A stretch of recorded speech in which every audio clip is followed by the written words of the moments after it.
ਇਹ ਪੰਜ ਨਿਸ਼ਾਨੀਆਂ ਜਿਨ੍ਹਾਂ ਬੰਦਿਆਂ ਵਿੱਚ ਨੇ ਉਹਨਾਂ ਨੂੰ ਕਦੇ ਵੀ ਯੂਰਪ ਦਾ ਰੁਖ ਨਹੀਂ ਕਰਨਾ ਚਾਹੀਦਾ। ਤੁਹਾਡੇ ਐਸੇ ਦੋਸਤ ਜਿਹੜੇ ਜ਼ਿੱਦ ਕਰਦੇ ਹੋਣਗੇ ਕਿ ਅਸਾਂ ਪ੍ਰਦੇਸ਼ ਜਾਂ ਯੂਰਪ ਆਉਣਾ, ਉਹਨਾਂ ਨਾਲ ਲਾਜ਼ਮੀ ਸ਼ੇਅਰ ਕਰੋ। ਨੰਬਰ 1, ਐਸੇ ਲੋਕ ਜਿਨ੍ਹਾਂ ਨੂੰ ਮਾਂ ਦੀ ਹੱਥ ਦੀ ਬਣੀ ਰੋਟੀ ਖਾਣ ਦਾ ਸ਼ੌਕ ਹੈ, ਕਿਉਂਕਿ ਪ੍ਰਦੇਸ਼ ਵਿੱਚ ਅਕਸਰ ਕੰਮ ਤੋਂ ਆ ਕੇ ਭੁੱਖਿਆ ਸੌਣਾ ਪੈਂਦਾ, ਅਕਸਰ 10-10 ਬੰਦਿਆਂ ਦੀ ਰੋਟੀ ਪਕਾਣੀ ਪੈਂਦੀ ਹੈ।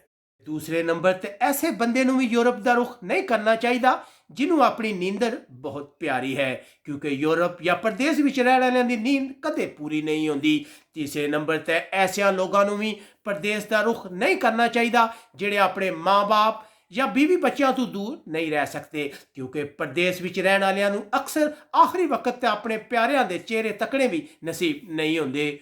ਚੌਥੇ ਨੰਬਰ ਤੇ ਐਸੇ ਲੋਕਾਂ ਨੂੰ ਵੀ ਪ੍ਰਦੇਸ਼ ਦਾ ਰੁਖ ਨਹੀਂ ਕਰਨਾ ਚਾਹੀਦਾ ਜਿਹੜੇ ਸਮਝਦੇ ਨੇ ਪ੍ਰਦੇਸ਼ ਜਾਂ ਯੂਰਪ ਵੀ ਜਾ ਗਏ ਉਹ ਕਰੋੜਪਤੀ ਹੋ ਜਾਣਗੇ, ਕਿਉਂਕਿ ਇੱਥੇ ਅਕਸਰ ਪੇਪਰ ਬਣਵਾਣੇ ਤੇ ਪੇਪਰਾਂ ਨੂੰ ਬਚਾਉਣੇ ਜ਼ਿੰਦਗੀ ਨਿਕਲ ਜਾਂਦੀ ਹੈ, ਸਿਰਫ ਘਰ ਵਾਲਿਆਂ ਦਾ ਖਰਚਾ ਹੀ ਪੂਰਾ ਹੁੰਦਾ ਹੈ।